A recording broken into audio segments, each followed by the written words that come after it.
Hello guys, तो कैसे हैं आप सभी। तो आज की कहानी शुरू करने से पहले अगर आप मेरे चैनल पर न्यू है तो प्लीज़ उसे सब्सक्राइब ज़रूर कीजिएगा। तो आज की कहानी शुरू करते हैं। चलो, मेरे बेटे को अपनी गलती का एहसास हो ही गया। मैं मानवी और मेरा बेटा अक्षय जो 9वीं कक्षा में पढ़ता है, मेरी बेटी प्राची जो अक्षय से कई साल छोटी है, और मेरे पति एक मल्टीनेशनल कंपनी में काम करते हैं। कुल मिलाकर एक सुखी परिवार। पर मैं अपने बेटे की कुछ आदतों से बड़ी परेशान थी। मैं जब भी उसके कमरे में जाती उसकी ऐसी हालत होती जैसे अभी अभी वहाँ तूफान आया हो। कहीं जूते पड़े हैं, कहीं जुराब, तो कहीं मैले कपड़े। पैकेट खा खा कर उनके रैपर ऐसे ही फेंक देता है। पूरा दिन फ़ोन पर लगा रहता है, कभी गेम खेल रहा है तो कभी दोस्तों से बातें कर रहा है, तो कभी तेज़ आवाज़ में हेडफोन लगाकर गाने सुन रहा है। पढ़ाई में तो उसका ज़रा सा भी ध्यान नहीं था। स्कूल से उसकी कंप्लेंट्स आनी शुरू हो गई थी, पर उसे कोई फ़र्क ही नहीं पड़ता था। मैंने और उसके पापा ने उसे कई बार समझाने की कोशिश करी, पर वह कुछ समझने को तैयार ही नहीं था। उसने अपनी बहन के साथ खेलना बंद कर दिया था। वह जब भी उसके कमरे में जाती उसके साथ खेलने के लिए, तो उसे डांट कर भगा देता था। एक दिन मैं किचन में काम कर रही थी तो मेरा ध्यान ही नहीं गया कि फर्श पर तेल गिरा हुआ है, और एकदम से मेरा पैर फिसल गया और मेरे हाथ में काफ़ी ज़ोर से दर्द होने लगा। मैंने अक्षय को बहुत आवाज़ लगाई, पर वह तो हेडफोन्स लगाकर अपनी गेम खेलने में बिजी था।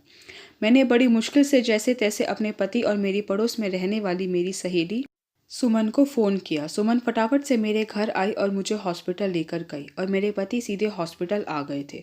डॉक्टर ने चेकअप के बाद बताया कि मेरे हाथ में फ्रैक्चर हो गया है। अब मुझे कुछ समय तक अपने इस हाथ पर ज़्यादा जोर नहीं डालना है।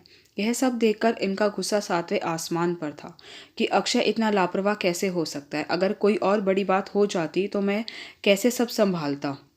अब वह इतना छोटा भी नहीं है। हम जैसे ही घर पहुँचे और सामने अक्षय को देखा, तो इन्होंने उसे बहुत सुनाया कि अगर सुमन आंटी टाइम पर नहीं आती और तुम्हारी मम्मी को हॉस्पिटल नहीं लेकर जाती तो तुम्हारी मम्मी अभी भी यहीं पड़ी होती। तुम्हें तो कोई होश ही नहीं रहता, घर पर क्या हो रहा है, कौन आ रहा है। अगर आज तुम्हारी मम्मी को कुछ हो जाता तो उसके लिए कौन रिस्पॉन्सिबल होता।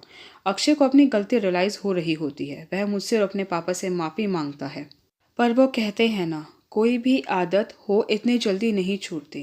पर अगर हम ट्राई करें तो उस आदत को सुधार सकते हैं। अक्षय अभी भी फ़ोन पर गेम खेलता था, पर बहुत कम, क्योंकि अब उसे मेरे साथ साथ अपनी बहन का भी ध्यान रखना था।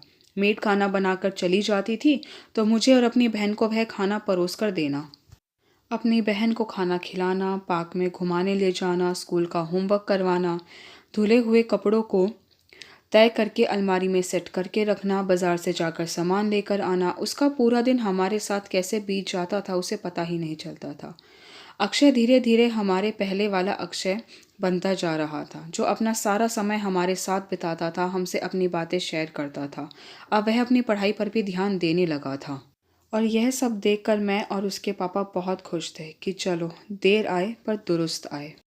आई होप गाइस कि आपको मेरी वीडियो पसंद है। अगर आपको मेरी वीडियो पसंद आई है तो प्लीज़ उसे लाइक ज़रूर कीजिएगा, शेयर कीजिएगा, मुझे कमेंट करके बताइएगा कि आपको मेरी वीडियो कैसी लगी। अगर आपने अभी तक मेरे चैनल को सब्सक्राइब नहीं किया तो प्लीज़ उसे सब्सक्राइब ज़रूर कीजिएगा। Thank you so much guys मेरी वीडियो देखने के लिए।